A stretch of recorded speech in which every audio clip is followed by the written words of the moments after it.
بسم الرحمن الرحیم نحمد و نصلی علی رسول الکریم اما بعد۔ آج کے اجلاس میں جمعیت علماء اسلام پاکستان کے ارکان اور شرکاء نے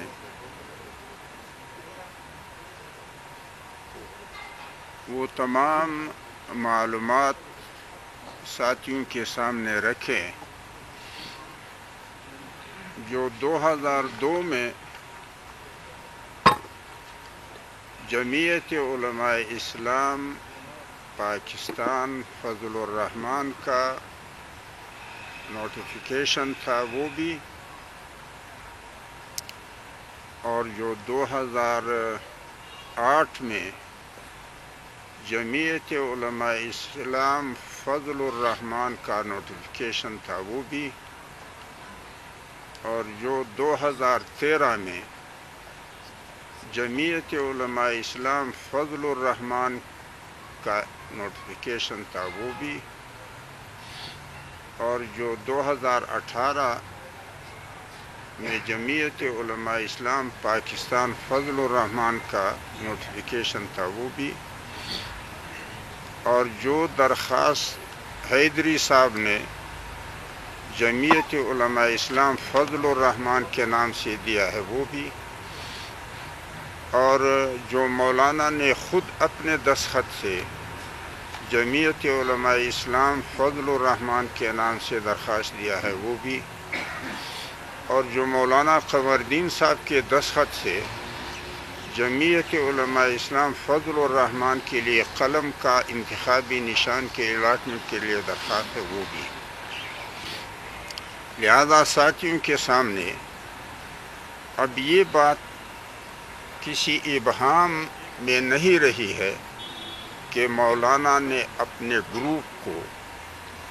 یا تو جمعیت علماء اسلام پاکستان فضل الرحمان کے نام سے یا جمعیت علماء اسلام فضل الرحمان کے نام سے اپنا گروپ تشکیل دیا ہے، جس میں یہ تمام ساتھی نہ رکن تھے، نہ رکن ہیں اور نہ رکن رہیں گے، بلکہ یہ تمام کے تمام اس جماعت کے ارکان ہیں جو اکابر سے وراثت میں ہمیں ملی ہے، اور وہ ہے جمعیت علماء اسلام پاکستان، جو ہمارے دستور کا دفعہ نمبر 1 میں اس کا نام متعین کیا گیا ہے۔ لہذا جمعیت علماء اسلام پاکستان کا جو آئندہ کے لیے لائحہ عمل ہوگا اس کے 3 جہات ہوں گے۔ ایک یہ کہ ہم نے کیا کرنا ہے، دوسرا یہ کہ فضل الرحمان گروپ سے ہمارا رابطہ کس نوعیت کا ہوگا، تیسرا یہ کہ انتشار کے خاتمے کے لیے کیا ہوگا، چوتھا یہ کہ آئندہ کی رکن سازی اور تنظیم سازی کے لیے کیا تجویز ہے۔ سب سے پہلی بات کہ ہمارا کردار کیا ہوگا، اس کے لیے 7 بنیادی اصول اور نکات ہوں گے۔ سب سے پہلا نقطہ یہ ہے کہ کوئی بھی ساتھی قرآن و سنت کے خلاف کسی قسم کا قدم نہ اٹھائے گا، نہ کوئی قول اور کردار ادا کرے گا، اس لیے کہ اللہ جل جلالہ فرماتے ہیں لا تقدموا بین یدی اللہ و رسولہ، اللہ اور رسول سے آگے نہ بڑھو۔ دوسرا نقطہ یہ ہے کہ اللہ کی ہدایات اور پیغمبر صلی اللہ علیہ وسلم کی سیرت اور سنت کا مذاکرہ دعوت کے ذریعے سے جماعتی ساتھیوں کے ساتھ جاری رکھا جائے گا، اس لیے کہ اللہ جل جلالہ فرماتے ہیں فذکر ان ذکرى تنفع المؤمنین، ہدایات اور سنت کی یاد دہانیاں آپس میں کرایا کرو، اور یہ مذاکرہ ایمان والوں کو فائدہ پہنچاتا ہے۔ تیسرا اصول یہ ہوگا کہ کسی ساتھی کو بھی کسی بھی کام پر مجبور نہیں کیا جائے گا اور اس پر دباؤ نہیں ڈالا جائے گا، بلکہ ساتھیوں کو ترغیب دلائی جائے گی کہ ہر ایک ساتھی اپنے علم کا مکلف ہے۔ اگر آپ حضرات سمجھتے ہیں کہ موجودہ نظم کی تمام کارکردگی صداقت اور دیانت کی بنیاد پر ہے، تو آپ اپنے علم کے مکلف ہے، کسی دوسرے کے علم کی تکلیف آپ پر لازم نہیں ہے۔ تو ایسی صورت میں معاونت آپ کا ایمانی فریضہ بن جاتا ہے، کیونکہ اللہ جل جلالہ فرماتے ہیں تعاونوا علی البر والتقوی، صداقت اور دیانت بر اور تقوی ہے، اور اس صورت میں آپ پر معاونت واجب ہوگا، جیسا کہ اللہ جل جلالہ فرماتے ہیں کہ اچھائی اور سچائی پر ایک دوسرے کی معاونت کیا کرو۔ اور اگر کوئی ساتھی سمجھتا ہے کہ جو کچھ ہو رہا ہے وہ دیانت اور صداقت سے خالی ہے، تو پھر ظاہر بات ہے کہ اللہ جل جلالہ فرماتے ہیں لعنت اللہ علی الکاذبین، جھوٹوں پر اللہ کی لعنت ہے، اور نبی صلی اللہ علیہ وسلم فرماتے ہیں والکذب یہلک، جھوٹ انسانوں کو تباہی کے گڑھے میں دھکیل دیتا ہے، اور اللہ جل جلالہ فرماتے ہیں لا تطع المکذبین، جھوٹوں کی پیروی نہ کرو۔ اور خیانت کے بارے میں اللہ کا فرمان ہے ان اللہ لا یحب کل خوان کفور، ہر خائن کو اللہ ناپسند کرتا ہے۔ تو پھر جھوٹ اور خیانت اللہ کو ناپسند ہیں، اور اگر کوئی ساتھی سمجھتا ہے کہ نظم کی تمام کارکردگی جھوٹ اور خیانت پر ہے، تو پھر جھوٹ اور خیانت تو اللہ کو ناپسند ہے، لیکن ساتھی نے اپنا فیصلہ خود کرنا ہوگا کہ وہ خالق کی پیروی کو اپنے لیے خیر سمجھتا ہے یا اپنی خواہش کی پیروی کو اپنے لیے خیر سمجھتا ہے۔ یہ فیصلہ اس کا خود ہوگا، کوئی ساتھی اس پر دباؤ نہ ڈالے کہ یہ کرو یہ نہ کرو، کیونکہ اللہ جل جلالہ فرماتے ہیں لا اکراہ فی الدین، خیر کے انتخاب میں کوئی جبر نہیں ہے، کوئی ہوا پرستی اپنے لیے خیر سمجھتا ہے یا خدا پرستی۔ چوتھی بات یہ ہے کہ ہم تمام ساتھیوں کو ترغیب دلائیں گے کہ وہ جماعت کے ساتھ، جماعتی اداروں کے ساتھ،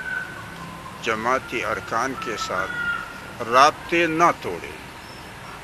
اور ان کو پیٹھ نہ پھیریں، ضد نہ کریں، حسد سے کام نہ لیں، سب اللہ کے مخلص بندے بنیں اور اخوت کے رشتے میں جڑے رہیں، جو یہی ہدایت نبی اکرم صلی اللہ علیہ وسلم کی بھی ہے۔ پانچواں نقطہ یہ ہوگا کہ نظم کے شریک لوگ ہمارے بارے میں جو کچھ بھی کہیں ان کو ہم صبر و تحمل سے برداشت کرتے رہیں گے، نہ جذباتی بن کر ان کے گلے پڑیں گے اور نہ مایوس ہو کر اپنے فریضے سے دستبردار ہوں گے، بلکہ ہماری کوشش یہ ہوگی کہ ان کو تنہا کیا جائے، یعنی نہ کوئی ساتھ دے اور نہ کوئی مخاصمت کرے۔ ساتھ دینے سے اللہ ناراض ہوگا، اور مخاصمت کی صورت میں وہ خود راستے سے بھٹک چکے ہیں تو ہمیں بھی بھٹکا دیں گے، جیسا کہ اللہ جل جلالہ فرماتے ہیں وَاصْبِرْ عَلَىٰ مَا يَقُولُونَ وَاهْجُرْهُمْ حَجْرًا جَمِيلًا۔ غلط روش والے تمہارے بارے میں جو کچھ بھی کہیں ان سے نہ جذباتی بنو اور نہ مایوس، بلکہ خوبصورت انداز سے ان کو تنہا کر دو تاکہ وہ اکیلے رہ جائیں، نہ ان کا ساتھ دو اور نہ ان کا مقابلہ کرو۔ بلکہ اللہ جل جلالہ فرماتے ہیں وَذَرْنِي وَالْمُكَذِّبِينَ أُولِي النَّعْمَةِ وَمَهِّلْهُمْ قَلِيلًا، مجھے اور خوشحال زندگی والے جھوٹوں کو، ہم دونوں کو آپس میں چھوڑ دو اور تم درمیان میں سے نکل جاؤ، کیونکہ یہ میرے مجرم ہے، تمہارے مجرم نہیں ہے، لیکن میں جو کچھ ان کے ساتھ کرتا ہوں اس کے لیے تھوڑا انتظار کرنا پڑے گا۔ چھٹا نقطہ یہ ہے کہ ہمارے دعوت کا محور 3 باتیں ہوں گی۔ ایک یہ کہ سچ بولو، اس لیے کہ نبی صلی اللہ علیہ وسلم فرماتے ہیں الصدق ینجی، اور سچ کا ساتھ دو، اس لیے کہ اللہ جل جلالہ فرماتے ہیں کونوا مع الصادقین، سچوں کا ساتھ دو۔ دوسرا نقطہ یہ ہوگا کہ جھوٹ قطعاً نہ بولو، اس لیے کہ اللہ جل جلالہ فرماتے ہیں لعنت اللہ علی الکاذبین، جھوٹوں پر اللہ کی لعنت ہے، اور نبی صلی اللہ علیہ وسلم فرماتے ہیں والکذب یہلک، اور جھوٹ تباہی مچا دے گا، اور جھوٹوں کا ساتھ بھی نہ دو، کیونکہ اللہ جل جلالہ فرماتے ہیں ولا تطع المکذبین، جھوٹوں کی پیروی نہ۔ تیسرا نقطہ یہ ہوگا کہ حق کو چھپانے کے لیے حق کو باطل سے ملوث نہ کیا جائے، یعنی باطل کے ساتھ خلط نہ کیا جائے، بلکہ صریح حق بولا جائے تاکہ کسی قسم کا ابہام اور اشتباہ اس میں نہ ہو اور لوگوں کے نظروں سے حق اوجھل نہ ہو۔ اس لیے کہ اللہ جل جلالہ فرماتے ہیں لا تلبسوا الحق بالباطل وتکتموا الحق وانتم تعلمون، حق کو باطل کے ساتھ خلط نہ کرو اور ملوث نہ کرو، کیونکہ اس طریقے سے حق لوگوں کی نظروں سے اوجھل ہو جائے گا، جبکہ تمہیں صریح حق کا بخوبی پتہ ہے۔ اور دوسری آیت میں اللہ جل جلالہ فرماتے ہیں یا اہل الکتاب لم تلبسون الحق بالباطل وتکتمون الحق وانتم تعلمون،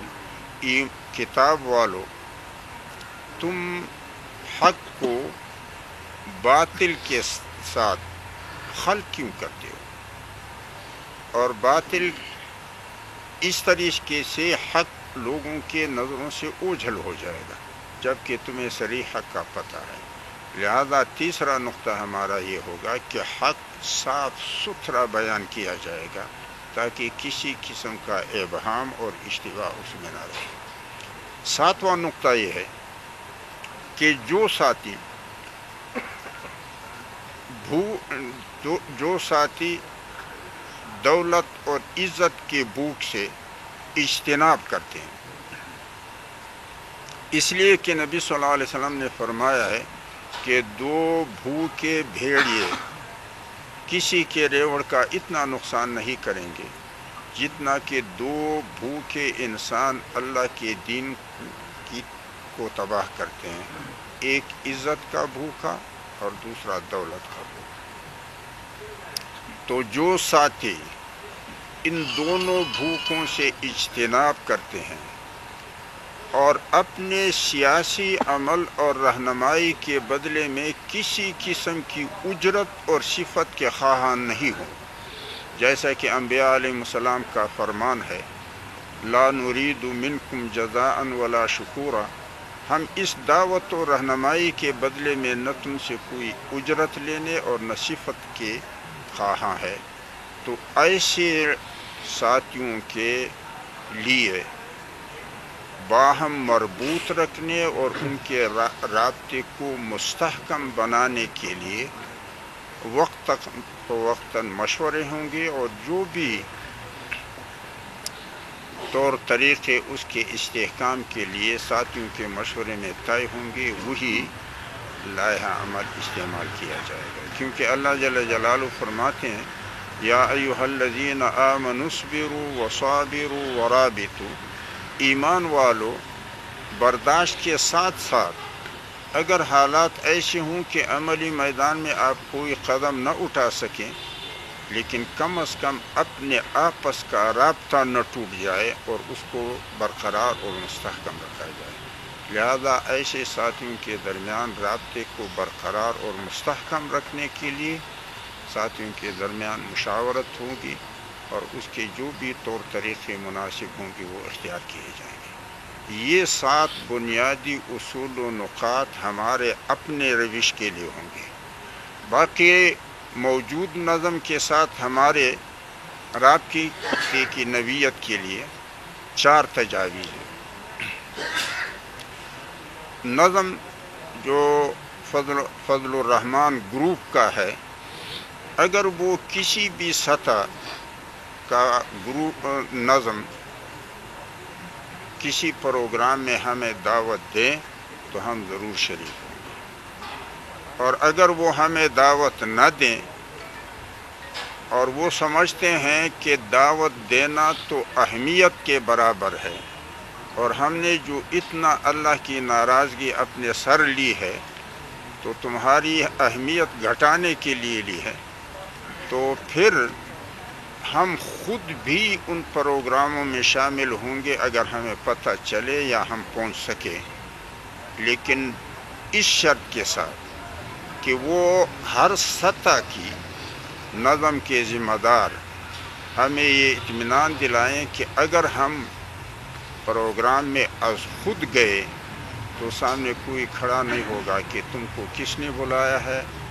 اور تم کس لیے آئے ہو اور تم کیوں آئے ہو۔ بڑے جو عمر رسیدہ ساتھی ہیں یا جو تجربہ کار ہیں ان کے لیے تو ان باتوں کی بھی کوئی اہمیت نہیں ہوگی، لیکن بعض جذباتی ساتھی ہوتے ہیں کہ اس سے معاملہ بننے کے بجائے بگڑ جاتا ہے۔ اور دوسری بات یہ ہے کہ جب ہم وہاں پروگرام میں جائیں گے تو ضرور نعرے لگیں گے، تو وہ جو شور شرابہ ہوگا اور نعرے لگیں گے اس کو پھر یہ حیثیت نہ دیں کہ یہ ہمارے پروگرام کو خراب کرنے کے لیے ہے۔ جب ان 2 باتوں کا ہمیں اطمینان دیں گے تو پھر بن بلائے بھی ہم ان کے پروگراموں میں جانے کے لیے تیار ہوں گے۔ تیسری بات یہ کہ اگر وہ نہ ہمیں بلائیں اور نہ ہمیں خود جانے کے لیے ان 2 باتوں کا اطمینان دلائیں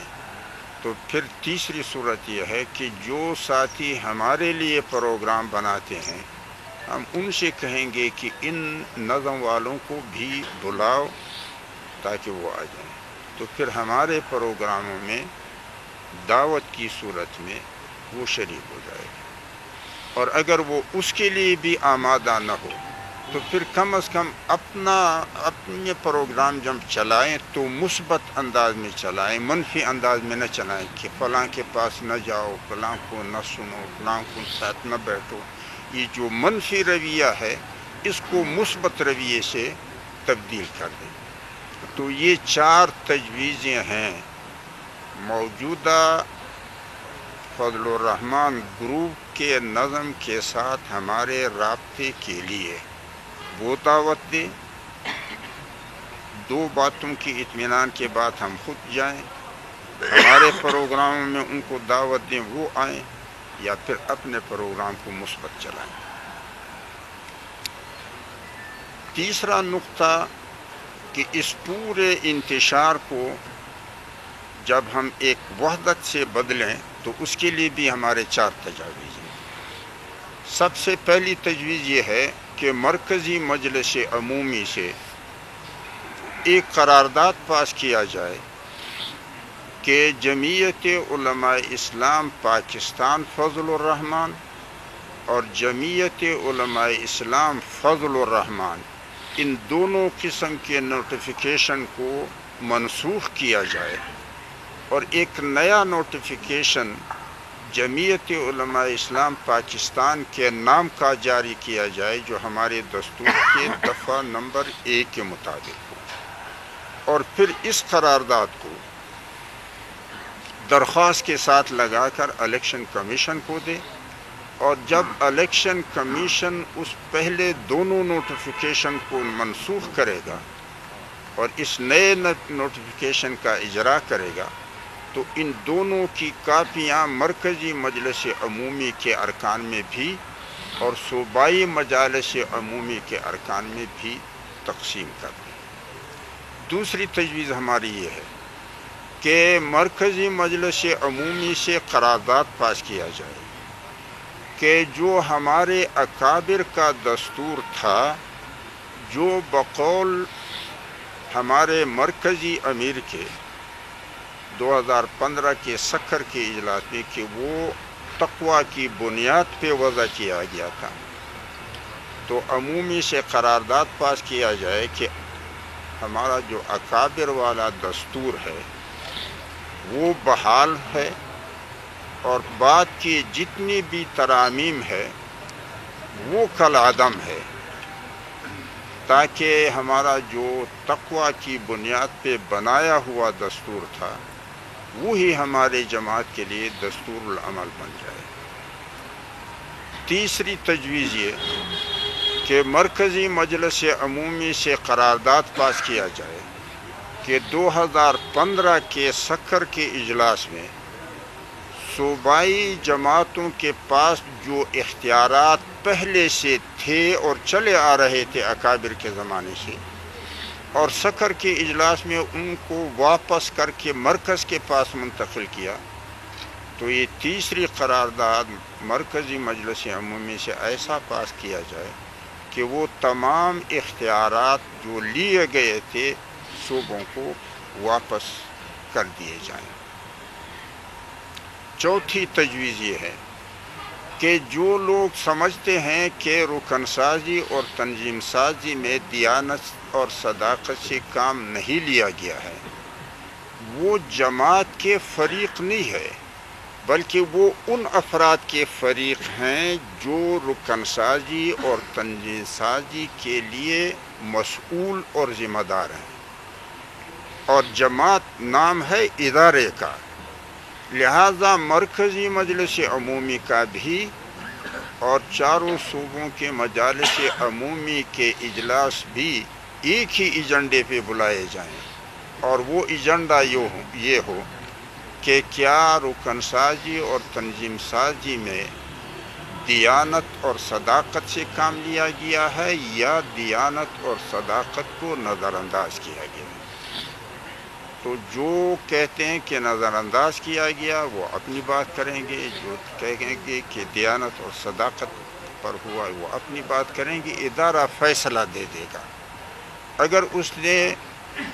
دیانت پہ سمجھا تو بھی ٹھیک ہے، اگر اس نے بددیانتی پر مبنی بتائے تو پھر اس کے لیے حل تجویز کر دے گا۔ تو یہ 4 تجاویز اس پورے معاملے کو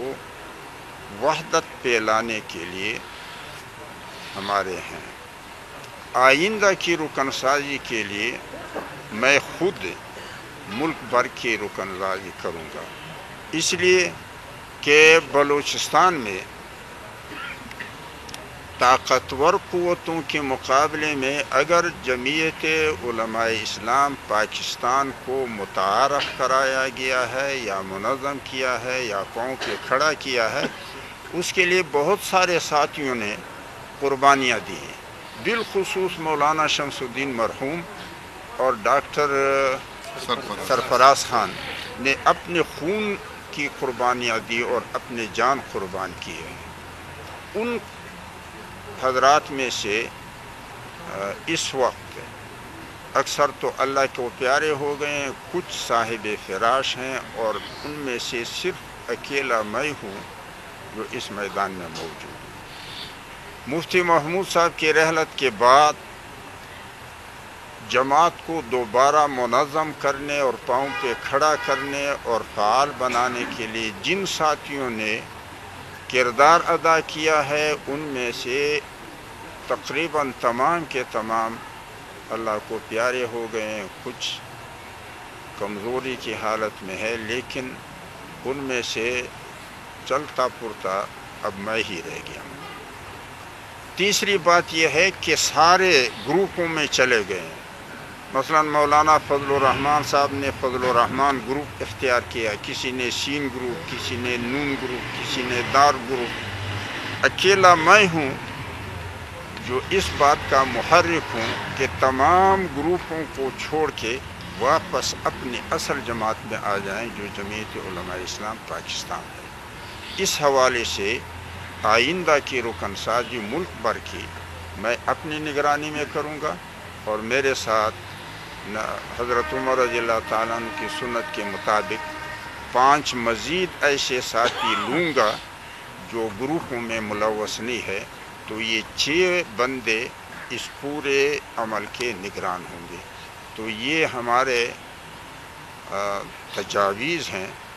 7 ہمارا اپنا لائحہ عمل کے اصول ہیں، 4 نظم کے ساتھ رابطے کی تجاویز ہیں، 4 پورے عمل کو منظم اور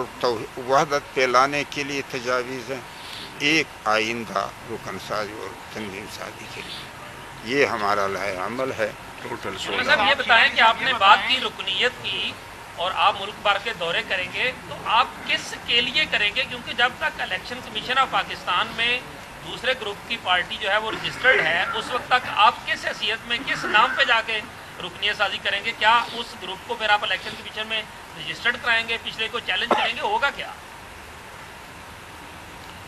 مطلب یہ ہے کہ ہم تو جمعیت علماء پاکستان کے رکن ہے۔ آپ یہ دیکھیں، یہ اب نوٹیفیکیشن فضل الرحمان کا ہے،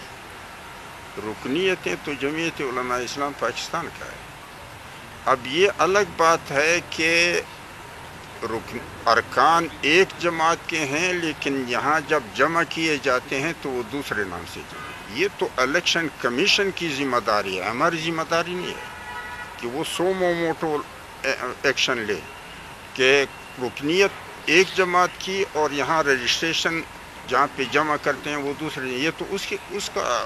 شیرانی صاحب، آپ کی جتنی تجاویز ہیں بڑی امپورٹنٹ ہیں، بہت اچھی ہیں، اور اجتماعیت کی صورت اس میں نکل سکتی ہے، لیکن اس میں کوئی نئی چیز نہیں ہے۔ مولانا فضل الرحمان کے ساتھ رہ کے آپ نے ایوان اقتدار تک آپ پہنچے، پاکستان کی بڑی پوسٹوں تک بھی آپ پہنچے۔ مولانا صاحب تو اس وقت بھی مرد مجاہد تھے، اور آج بھی اس کے ساتھ جو لوگ ہیں وہ اسی نام سے ان کو پکارتے ہیں۔ آخر اب ایسی کون سی ایسی جو ہے وہ آپ کو اس نے مجبور کیا کہ جب ان پہ مشکل وقت آ گیا تو آپ نے ان کو پیٹ دکھا دی؟ میرے خیال میں اگر آپ حقیقت پسندی سے کام لیں تو میں نے ہمیشہ کے لیے جو صحیح بات سمجھی ہے وہی کی ہے۔ 1994 میں تو یہ باتیں نہیں تھی جب میں افغانستان کے بارے میں کر رہا تھا کہ یہ جہاد نہیں، تو اس میں تو یہ باتیں نہیں تھی۔ میں امیر بھی تھا، سب کچھ میرے پاس تھا، عرب اور عجم تمام علماء ایک طرف پہ تھے، میں اکیلا تھا۔ اس وقت بھی میں تھا جب مسلح تنظیموں کو میں کرائے کے قاتل کہتا تھا، یہ تو سب کو پتہ ہے۔ جب تمام علماء اس کو مجاہد کہتے تھے، کشمیر کو وہ جہاد کہتے تھے، میں فساد کہتا تھا۔ میں اس وقت امیر تھا، سب کچھ میرے پاس ہے، اور میں خمینی کے انقلاب کی تائید کرتا تھا کہ یہ مذہبی انقلاب ہے، جب سب مخالفت کرتے۔ مذہبی فرقواریت کے لیے سب علماء فتوے دیتے، میں اس کا مخالف تھا کہ یہ اسلام اور امت کی خدمت نہیں ہے، یہ تو میں اس وقت بھی کہتا۔ اچھا سر، شانی صاحب یہ بتائیے گا کہ ایک تاثر یہ دیا جا رہا ہے بعض حلقوں کی طرف سے کہ شاید فضل الرحمان صاحب چونکہ آپ پی ڈی ایم کی حکومت مخالف تحریک چلا رہے ہیں، اسٹیبلشمنٹ مخالف تحریک چلا رہے ہیں، تو شاید اسٹیبلشمنٹ کے اور حکومت کے کچھ لوگ ہیں جو آپ کو اکسا رہے ہیں کہ آپ فضل الرحمان گروپ میں انتشار ڈالیں اور جے یو آئی کو تقسیم کریں۔ یہ اس طرح یہ تاثر ہے، تو اس تاثر کو آپ کیسے ظاہر کریں گے؟ ایم ایم اے تو عمران خان اور پی ٹی آئی تو نہیں تھا۔ اس وقت بھی میں کہتا تھا کہ ایم ایم اے مانا ملا ملٹری الائنس، وہ اسی وقت میں کہتا تھا، اور شاید آپ نے بھی سنا ہوگا۔ اور جب مجھ سے پوچھتے تھے کہ یہ چلے گی یا بکھرے گی تو میں ان سے کہتا تھا کہ آپ نام کو دیکھیں، یہ مجلس ہے، یہ پوری زندگی بیٹھی نہیں رہے گی، جب ضرورت پوری ہو جائے گی تو منتظر. یہ تو میں اس وقت بھی کہتا. شیرانی صاحب پھر جب یہ دھرنا ہوا تھا تو اس دھرنے کے بارے میں نے بیان نہیں دیا تھا کہ یہ جس طرح گئے ہیں اسی طرح واپس آؤ. تو میں نے ہمیشہ کے لیے نہ کسی کو خوش کیا ہے نہ اپنی معتبری مد نظر رکھی ہے. اللہ کی رضا اور قوم کی صحیح رہنمائی، یہ میرے مشن کا اور میری سیاست کا اصل قدم ہے. شیرانی صاحب یہ فرمائیں، اس میں کوئی شک نہیں ہے، آپ کا ایک حیثیت ہے، ایک شخصیت ہے، قد ہے، ایک بہت بڑے عالم ہیں.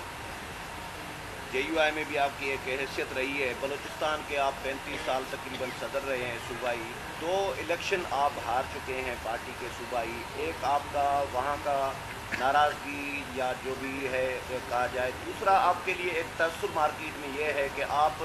ہمیشہ اسٹیبلشمنٹ کے ہاتھوں کھیلتے رہے ہیں. مشرف کے ساتھ ملاقاتیں آپ کی لوگ ڈسکس کرتے رہے ہیں. اب جب مولانا فضل الرحمان اسٹیبلشمنٹ کے خلاف کھڑے ہوئے ہیں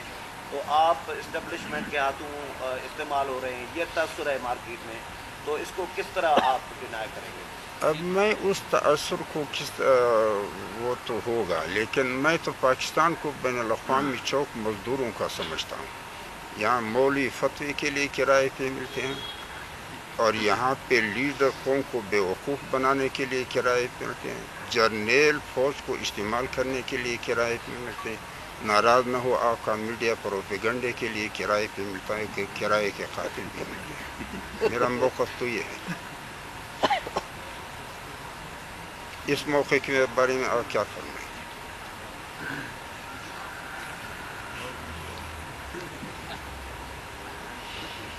بہت شکریہ سر. مہربانی.